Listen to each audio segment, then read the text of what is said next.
Sometimes filmmakers will completely alter their movies to fit a particular cast member's style. Rewrites, conflicting schedules, and artistic tension have led to some of the most interesting cast shakeups in film history. But what if these iconic roles had gone to the people they were originally intended for? If you like what you see, check out our YouTube channel for more of our videos. The following are 10 dream movie castings that almost came true. And before we start, can you guess this movie from these emojis? Stay tuned for the answer at the end of our video. You shall not pass! Sir Ian McKellen in Harry Potter. Given his history, Sir Ian McKellen was born to be magical. The actor has played some of the most prolific characters over the course of his career. That remarkable medal doesn't run through your entire body, does it? Between Magneto and Gandalf, McKellen is no stranger to having special abilities. So when J.K. Rowling was ready to take her Harry Potter franchise from page to screen, the actor was the natural choice to play Dumbledore. And that's exactly why he said no. Even though he would have been perfect for the role, the actor declined the offer, because he had just played a similar character in Lord of the Rings' Gandalf. Fly, you fools! Chris Farley in Shrek. It's hard to imagine anyone else as the lovable ogre. Listen, little donkey. Take a look at me. What am I? But Mike Myers wasn't actually production's first choice when it came to casting the lead for Shrek. In fact, the big green monster was a different character entirely.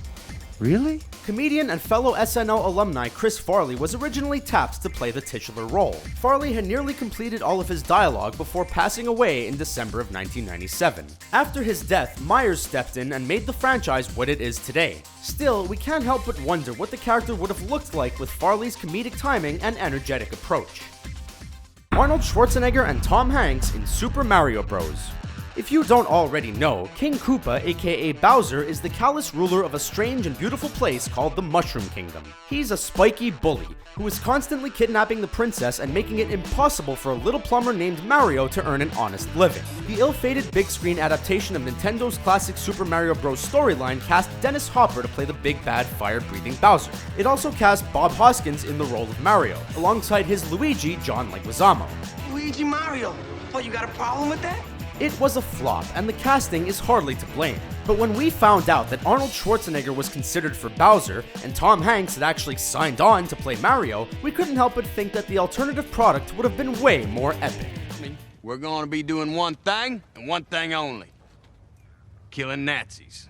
Brad Pitt in The Bourne Identity. At this point, Brad Pitt has proven he can handle any genre. Comedy, drama, vampires, Pitt can do it all. Grazie.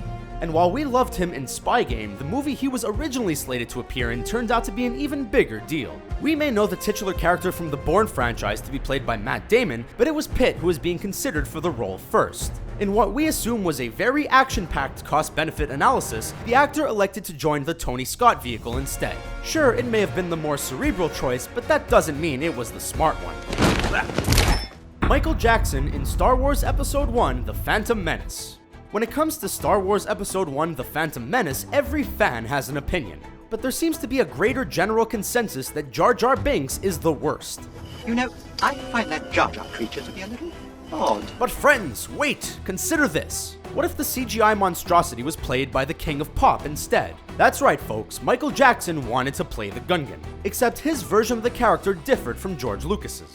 The director envisioned the character as being completely CGI, whereas Jackson wanted to don prosthetics and special effects makeup to achieve Jar Jar's odd appearance. When it comes to Star Wars, Lucas is the law, and a quick glance at the cover will tell you who won that argument. Emily Blunt in The Avengers. Emily Blunt has some serious acting chops. Audiences fell in love with the actress after her portrayal of a snooty, high-fashion assistant in The Devil Wears Prada. Yes. And when she showed up to kick everyone's ass alongside Tom Cruise in Edge of Tomorrow, audiences were blown away. But somewhere in between those two movies, the actress was very close to being cast as Black Widow in the Avengers franchise. The actress was bound to a multi-picture contract with a different company, and just before the rubber hit the road, the old contract reared its ugly head. Blunt was diverted into Gulliver's Travels instead, and Black Widow went to Scarlett Johansson. Bill Murray in Pirates of the Caribbean. With the exception of Garfield, Bill Murray can make any movie a watchable one. The actor's iconic big screen personality would have lent itself perfectly to the character of Captain Jack Sparrow. I feel so funky. And we're not the only ones who think so. Apparently, the script made its way to Steven Spielberg before landing on Gore Verbinski's desk, and Spielberg wanted Murray for the lead. If you think about it, that casting would have been kinda perfect, even if the movie would have been a completely different one than we know today. Well, he's probably right. Margot Robbie in Cinderella.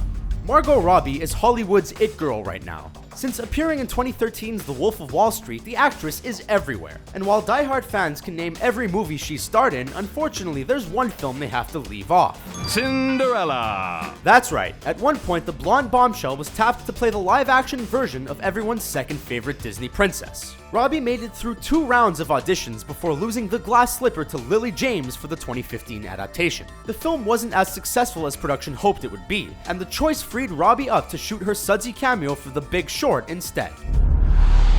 Chloe Grace Moretz in The Little Mermaid. Over the past couple of years, Chloe Grace Moretz has been working her ass off. Since 2010, the actress has been involved with over 20 projects. And that's enough to make even the most seasoned Hollywood professional feel a little sluggish. But after cementing herself in the big screen lexicon, Moretz says she realized she was working on autopilot and losing passion for the work. She's now in a position where she can pick and choose which roles she takes, in addition to taking time off. It's too bad because at one point the actress was pretty much confirmed to play Ariel in a live-action version of The Little Mermaid. Obviously, she would have been great, but in the long term, she probably made the right call. Hey everyone, if you enjoy this quality Screen Rant content that we bring you every day, go check out our friends over at The Things and subscribe to their channel. The Things has the most entertaining list videos about cool and interesting pop culture topics that can be enjoyed anytime and anywhere. And the answer to the movie emoji is... Did you get the right answer? Let us know in the comments below, and don't forget to like the video and subscribe to Screen Rant for more fun videos like this one.